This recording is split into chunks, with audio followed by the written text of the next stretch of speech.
Welcome प्यारे बच्चों, आप सभी का स्वागत है हमारी एक और नई वीडियो में। आज हम इसमें पाठ नंबर 10 जो हमारी कविता है झांसी की रानी उसको पूरा करेंगे। पिछले वीडियो में हमने बच्चों ये आधी पढ़ ली थी, आधी हम इस वीडियो में पढ़ के इसको पूरा करते हैं। चलिए शुरू करते हैं। रानी रोई रनिवासों में, बेगम गम से थी बेजार, उनके गहने कपड़े बिकते थे कलकत्ते के बाजार, सरे आम नीलाम छपते थे अंग्रेजों के अखबार, नागपुर की जीवर ले लो लखनऊ के लो नो लखार, यो पर्दे की इज्जत परदेसी के हाथ बिकानी थी, बुंदेले हर बोलो के मुंह हमने सुनी कहानी थी, खूब लड़ी मर्दानी वह तो झांसी वाली रानी थी। देखो बच्चों, इस प्रस्तुत पंक्तियों में हमें बताया गया है कि जो क्रूर अंग्रेजों की इसमें निर्जलता का वर्णन किया गया है, यानी कि जो क्रूर अंग्रेज थे जो हम पर अत्याचार करते थे, वो किस तरह अत्याचार करते थे, उनकी क्या निर्जलता थी, इसमें उनका वर्णन किया गया है। रानी रोई रनिवासों में, यानी कि जो रानी है वो कहा, वो रो रही थी। बेगम गम से थी बेजार, वो गम में थी, रो रही थी। और वो क्या करते थे, यहाँ के राजाओं को मारकर उनके साथ अत्याचार करके उनकी रानियों पर, उनकी बेगमों पर भी अत्याचार करते थे, उनकी इज्जत के साथ खिलवाड़ करते थे वहां, और उनके उनके राज्य को भी हड़प लेते थे और उनकी रानियों पर अत्याचार करते थे। साथ ही वे उन नवाबों की, जो वहां के राजा थे ना, जिनका राज्य था, सिंहासन था, उनको मारते थे और उनके राज्य को हड़पते थे और उनकी रानियों पर भी अपना अधिकार करते थे, उनकी बेइज्जती करते थे। चाहे वह लखनऊ की बेगम हो या फिर नागपुर की रानियां, लखनऊ की बेगम हो, कलकत्ता और नागपुर की रानियां हो, जो भी हो, उनके कपड़े और जेवर तक भी छीन कर वो बाजारों में नीलाम कर देते थे, उनके कपड़े और जेवर भी छीन कर बेच देते थे। और जो उनकी पर्दे की इज्जत थी, यानी कि जो उन औरतों की, रानियों की इज्जत थी, वो भी फिरंगियों ने, परदेशियों ने अपने हाथ उनकी इज्जत भी बेच दी थी। बुंदेले हर बोलो के मुंह हमने सुनी कहानी थी, यानी कि जो बुंदेले हर बोलो के मुंह से हमने यह खुद कहानी सुनी है, बात सुनी है कि जो वह मर्दों की तरह लड़ी है वो कौन थी, झांसी वाली रानी थी। ठीक है बच्चों, चलो अगले पैरे पर चलते हैं। कुटियों में भी विषम वेदना, महलों में आहत अपमान, वीर सैनिकों के मन में था अपने पुरखों का अभिमान, नाना धुंधपत पेशावर जुट रहा था सब सामान, बहन छबीली ने रणचंडी का कर दिया प्रकट आह्वान, हुआ यज्ञ प्रारंभ उन्हें तो सोई ज्योति जगानी थी, बुंदेले हर बोलो के मुंह हमने सुनी कहानी थी, खूब लड़ी मर्दानी वह तो झांसी वाली रानी थी। देखो बच्चों, कुटियों में भी विषम वेदन की, कुटिया में रहने वाले थे, यानी कि वो चाहे गरीब लोग थे या फिर महलों में रहने वाले अमीर लोग थे, गरीब लोग थे या फिर अमीर लोग थे, सभी के मन में अंग्रेजों के लिए विद्रोह की चिंगारी धड़क रही थी, यानी कि सभी अंग्रेजों से अपना बदला लेना चाहते थे, अपनी स्वतंत्रता वापस लेना चाहते थे। वीर सैनिक, यानी कि जो उनके वीर सैनिक थे, वीर जवान थे, सभी के मन में अपने पुरखों का अभिमान था, वो उनकी तरह स्वतंत्र होकर, आजाद होकर जीना चाहते थे और वो अंग्रेजों से अपना बदला लेना चाहते थे। नाना धुंधपत पेशावर जुटा रहा था सब सामान, यानी कि सभी सैनिक नाना साहेब पेशावर जो भी युद्ध नेतृत्व में युद्ध तय करने को तैयार थे, यानी कि वो भी युद्ध करने को तैयार थे। और जो उनकी मुंह बोली बहन थी रानी लक्ष्मीबाई ने भी अंग्रेजों का निडरता के साथ बिना डरे हार नहीं मानी और उसने भी अंग्रेजों से लड़ने का निर्णय कर लिया। जैसे ही यज्ञ प्रारंभ हुआ, सभी ने दृढ़ निश्चय बना लिया, सभी ने सोच लिया कि अब तो हमें अंग्रेजों के खिलाफ होकर लड़ना है और अपनी आजादी को वापस लाना है। गरीब हो या फिर अमीर हो, सभी के मन में अंग्रेजों के लिए विद्रोह की चिंगारी धड़क रही थी, मन में चिंगारी पैदा हो रखी थी। सभी सैनिक नाना साहब पेशवा जी के युद्ध में, नेतृत्व में युद्ध करने को भी तैयार थे और उनके साथ जो उनकी मुंह बोली बहन थी रानी लक्ष्मीबाई ने भी हार न मानकर अंग्रेजों से लड़ने का निर्णय कर लिया था। बुंदेले हर बोलो के मुंह, हमने सुनी कहानी थी। और बुंदेले हर बोलो के मुंह, हमने यह कहानी सुनी है, यह बात सुनी है कि वह तो खूब लड़ी है, बिल्कुल मर्दों की तरह निडर होकर लड़ी है झांसी वाली रानी। ठीक है बच्चों, आगे चलते हैं। महलों ने दी आग, झोपड़ी ने ज्वाला सुलगाई थी, यह स्वतंत्रता की चिंगारी अंतरतम से आई थी। झांसी चेती, दिल्ली चेती, लखनऊ लपटे छाई थी, मेरठ कानपुर पटना ने भारी धूम मचाई थी, जबलपुर कोल्हापुर में भी खूब हलचल उकसानी थी। बुंदेले हर बोलो के मुंह, हमने सुनी कहानी थी, खूब लड़ी मर्दानी वह तो झांसी वाली रानी थी। देखो बच्चों, इसमें हमें क्या बताया गया है, प्रस्तुत पंक्तियों में हमें क्या बताया गया कि महलों ने दिया, यानी कि अमीर लोग थे या फिर महलों में रहने वाले सॉरी बच्चों, महलों में रहने वाले अमीर लोग थे या फिर झोपड़ी में रहने वाले गरीब लोग थे, सभी के मन में बदले की चिंगारी झलक रही थी। स्वतंत्रता की चिंगारी, स्वतंत्रता प्राप्त करने की आग सभी के मन में, यानी कि अंतरतम से, यानी कि सभी के अपने मन से आई थी, अपने भीतर से आई थी। अमीर लोग हो चाहे गरीब लोग हो, सभी को स्वतंत्रता यानी कि अंग्रेजों से अपना बदला लेने के लिए तैयार थे, लड़ने के लिए तैयार थे, युद्ध करने के लिए तैयार थे। झांसी हो, दिल्ली, लखनऊ, झांसी, दिल्ली, लखनऊ, इन सभी ने भी युद्ध करने की ठान ली थी। मेरठ और कानपुर पटना में भी भारी धूम मचाई थी, यानी कि जो मेरठ है, कानपुर है, पटना है, इन्होंने भी युद्ध में बढ़ चढ़कर भाग लिया है। जबलपुर हो या फिर कोल्हापुर ने भी युद्ध से, यानी कि अंग्रेजों के साथ लड़ने का निर्णय कर लिया था, स्वतंत्रता प्राप्त करने का निर्णय कर लिया था। बुंदेले हर बोलो के मुंह, यानी कि जो बुंदेले थे, हर बोले थे, उन सभी के मुंह से हमने यह कहानी सुनी है कि वह तो खूब लड़ी है, निडर होकर लड़ी है, मर्द की तरह लड़ी है झांसी वाली रानी। ठीक है बच्चों, एक बार इसका भावार्थ पढ़ते हैं। प्रस्तुत पंक्तियों में हमें यह बताया गया है कि विद्रोह की चिंगारी देश के हर राज्य से सुलग रही थी, चाहे वो झांसी हो या फिर लखनऊ हो।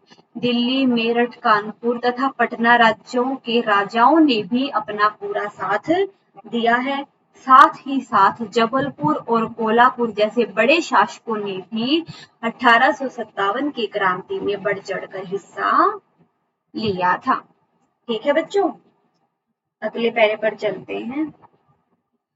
इस स्वतंत्रता महायज्ञ में कई वीरवर आए काम, नाना धुंधपत, तात्या, चतुर अजीमुल्ला सरनाम, अहमद शाह मौलवी, ठाकुर कुंवर सिंह सैनिक अभिराम, भारत के इतिहास गगन में अमर रहेंगे जिनके नाम। लेकिन आज जुर्म कहलाती उनकी जो कुर्बानी थी, बुंदेले हर बोलो के मुंह, हमने सुनी कहानी थी, खूब लड़ी मर्दानी वह तो झांसी वाली रानी थी। देखो बच्चों, प्रस्तुत पंक्तियों में हमारे स्वतंत्रता संग्राम में लड़ने या फिर शहीद होने वाले वीर जवानों के बारे में बताया गया है। स्वतंत्रता संग्राम में कौन लड़े हैं और फिर शहीद हुए हैं, उन सभी वीर जवानों के बारे में बताया गया। इस स्वतंत्रता महायज्ञ में, यानी कि स्वतंत्रता की लड़ाई में कई वीर आए काम, यानी कि कई सारे वीरों ने क्या किया है, शहीद हो गए हैं, लड़ते लड़ते अपनी जान दे दी है।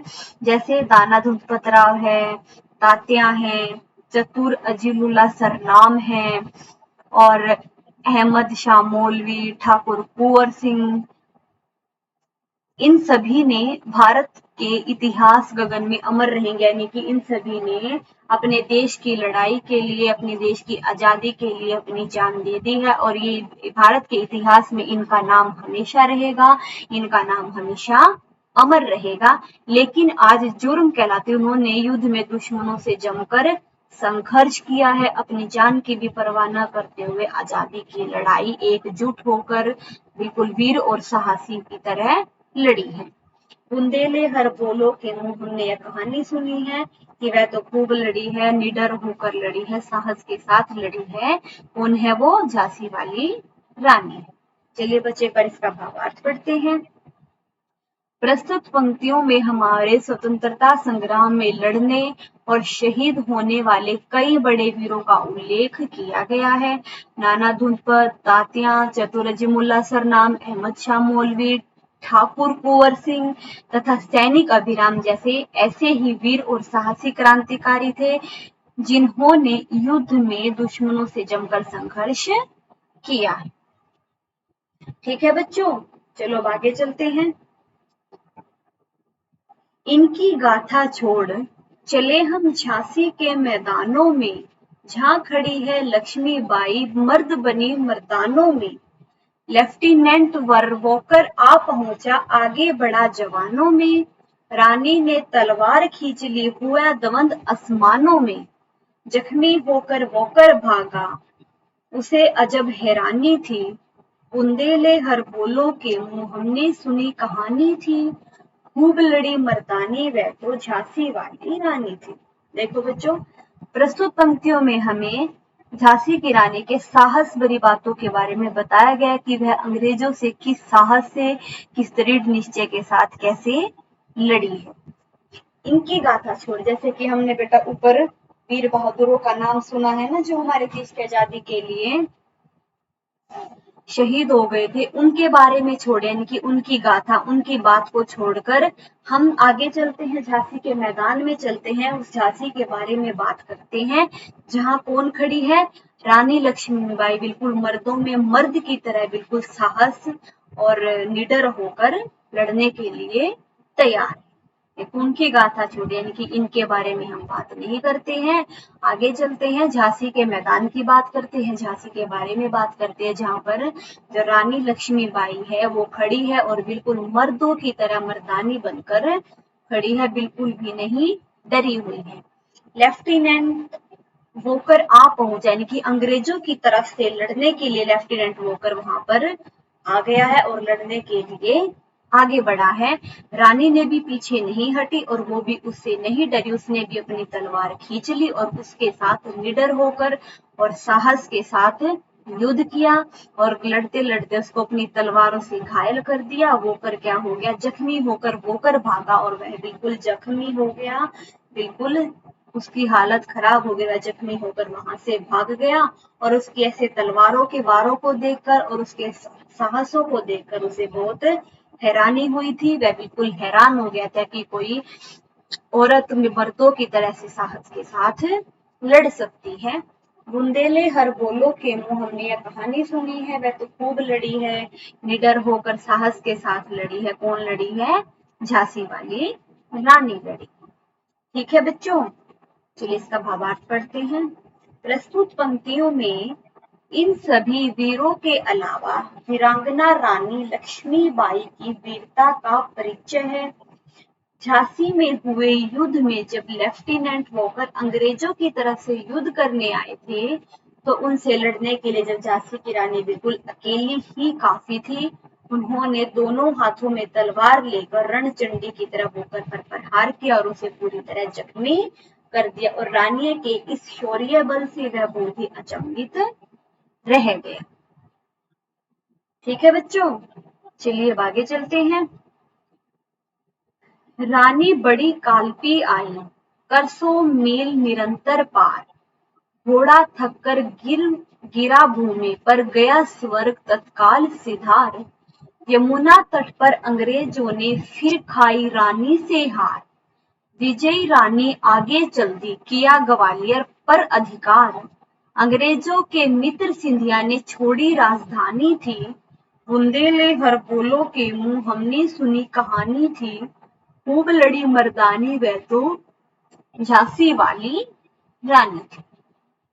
देखो बच्चों, प्रस्तुत पंक्तियों में, प्रस्तुत पद्यांश में हमें रानी की वीरता का वर्णन किया गया है, यानी कि रानी की वीरता के बारे में बताया गया है। इसमें कवित्री ने बताया है कि वह रानी बड़ी काल के, यानी कि रानी बिल्कुल ही निडर होकर घोड़े पर सवार होकर 100 मील घोड़े पर बैठकर अंग्रेजों को घसीटती हुई, खदेड़ती हुई यमुना तट, यानी कि यमुना नदी के किनारे पर ले गई थी। 100 मील दूर बिल्कुल निडर होकर यमुना नदी के किनारे पर ले गई थी और वहां जाकर उन्होंने अंग्रेजों को हराया था, अंग्रेजों से लड़ाई की थी और यमुना तट के किनारे पर अंग्रेजों ने फिर रानी से हार मान ली थी।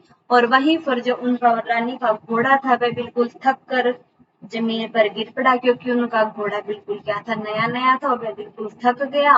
और वह जैसे ही जमीन पर गिर गया स्वर्ग तत्काल सिधार हो गया, स्वर्ग सिधार गया, यानी कि उनके घोड़े की मृत्यु हो गई थी। विजयी रानी आगे चल दी और रानी अंग्रेजों को हरा कर, यमुना नदी के तट पर अंग्रेजों को हरा कर फिर रानी ने क्या किया, वो आगे चल दी, आगे बढ़ दी और फिर उन्होंने ग्वालियर पर अधिकार किया, ग्वालियर पर जाकर हमला कर दिया। अंग्रेजों के मित्र यानी कि जो वहां के राजा थे, वहां के राजा सिंधिया ने अंग्रेजों से डरकर, हार मानकर अंग्रेजों से डरकर उनसे मित्रता कर ली और अपना राज्य छोड़ दिया। अंग्रेजों के लिए अंग्रेजों से डरकर उनसे मित्रता कर ली और डर के मारे अपना राज्य छोड़ दिया। बुंदेले हर बोलो के मुंह हमने यह कहानी सुनी है कि वह तो खूब लड़ी है, साहस के साथ लड़ी है, झांसी वाली रानी। ठीक है बच्चों, चलिए अब इसका भावार्थ पढ़ते हैं।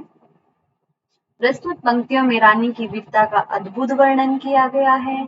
कवित्री ने बताया है कि वह 100 मील घोड़े पर बैठकर अंग्रेजों को खदेड़ती हुई यानी कि घसीटती हुई यमुना नदी के किनारे यानी कि तट पर ले आई और अंग्रेज वहां रानी से पराजित हो गए यानी कि हार गए। परंतु यहाँ पर उनके घोड़े ने वीर गति प्राप्त कर ली, अर्थात उनके घोड़े की मृत्यु हो गई थी। उसके बाद उन्होंने ग्वालियर पर भी अपना अधिकार जमाया और जहां के राजा सिंधिया ने अंग्रेजों के डर से उनसे मित्रता कर ली और अपनी राजधानी को छोड़कर वहां से चले। चलिए बच्चों आगे चलते हैं। विजय मिली पर अंग्रेजों की सेना घेर आई थी। अब के जनरल स्मिथ प्रमुख था, उसने मुकी खाई थी। कान्हा और मंदना सखिया रानी के संग आई थी। युद्ध क्षेत्र में उन दोनों ने भारी मार मचाई थी। हर पीछे हयूरोज आ गया, हाय घिरी अब रानी थी। बुंदेले हर बोलो के मुंह हमने सुनी कहानी थी। खूब लड़ी मर्दानी वह तो झांसी वाली रानी थी।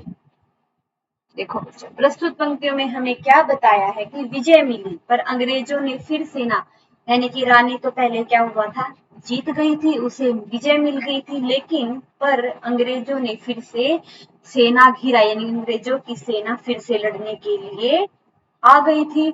अब के जनरल स्मिथ समूह था, जो जनरल स्मिथ था यानी कि जो उनका जनरल था स्मिथ, वो अब लड़ने के लिए आया था और उसने भी मुंह की खाई थी यानी कि वो भी उनसे हार गया था। और अब की बार रानी के साथ कान्हा और मंदना नाम की जो उसकी सखियां थी वो भी मैदान में रानी के साथ लड़ने के लिए आई थी। युद्ध क्षेत्र में यानी कि युद्ध के क्षेत्र में उन दोनों ने भी खूब अपना साहस दिखाया है और वह भी उन्होंने भी युद्ध किया है। पर पीछे हयूरोज आ गया, पर पीछे से हयूरोज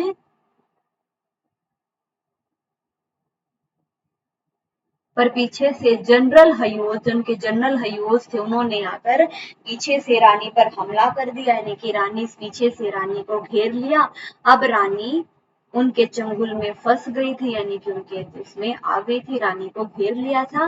बुंदेले हर बोलो के मुंह से हमने यह कहानी सुनी थी और वह तो खूब लड़ी है, झांसी वाली रानी मर्दानी।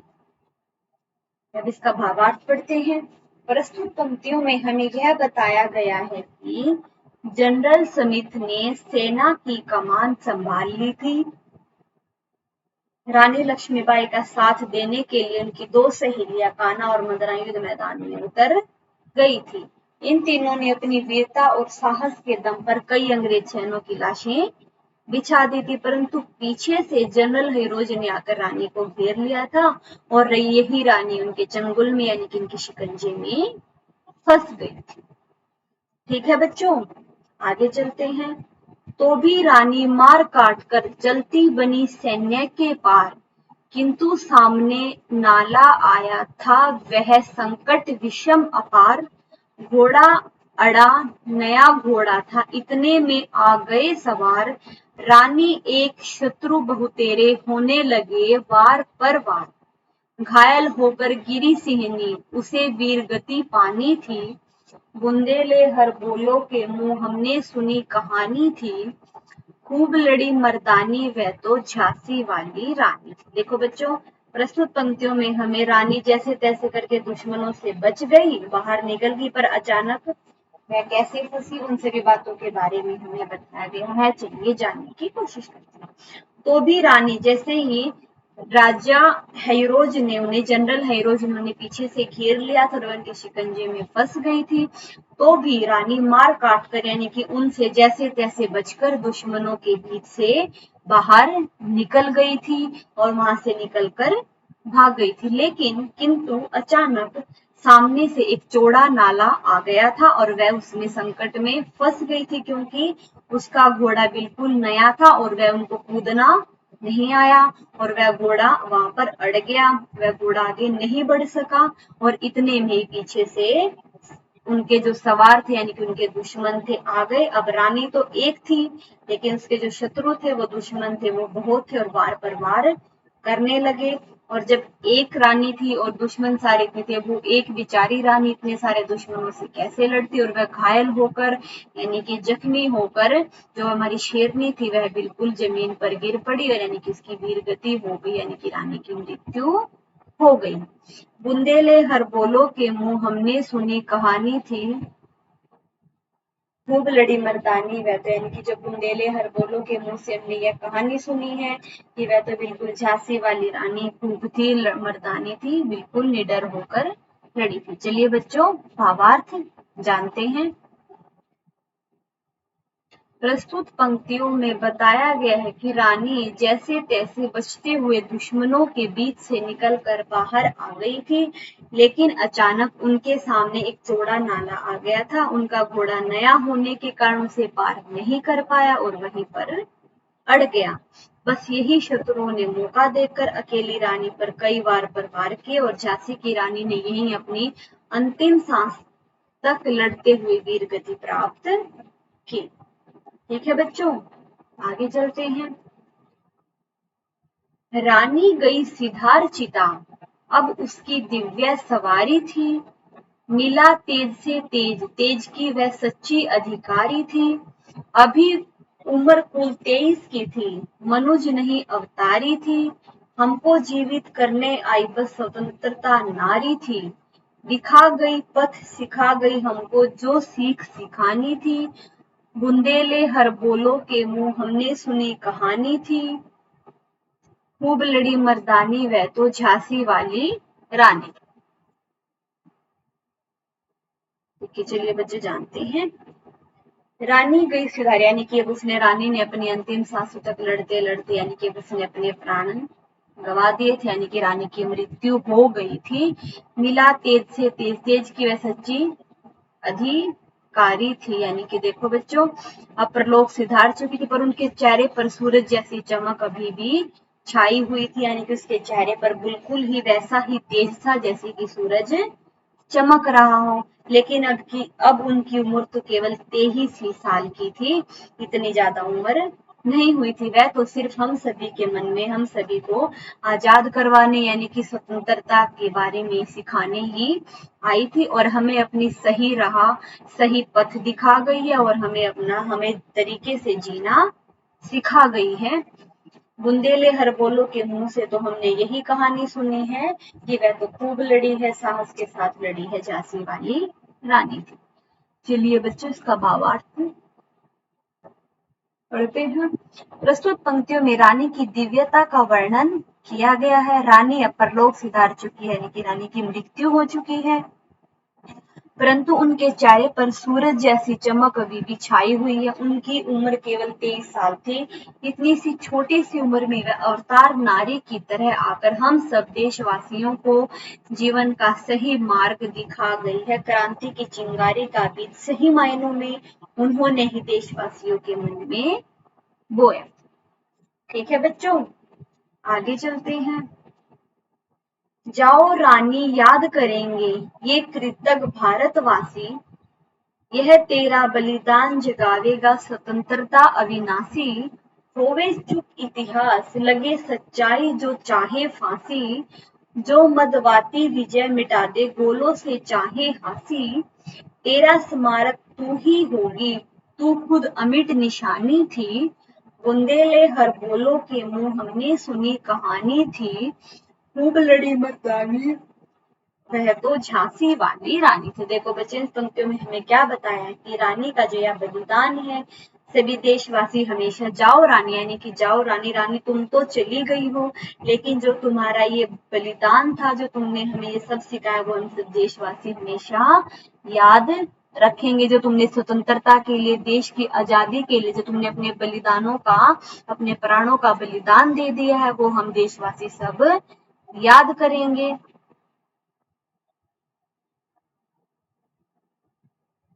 चुप होवे चुप इतिहास लगे सच्चाई को चाहे फांसी। अब हम इस इतिहास को हमेशा बनाकर रहेंगे, चाहे हमें फांसी क्यों ना हो जाए।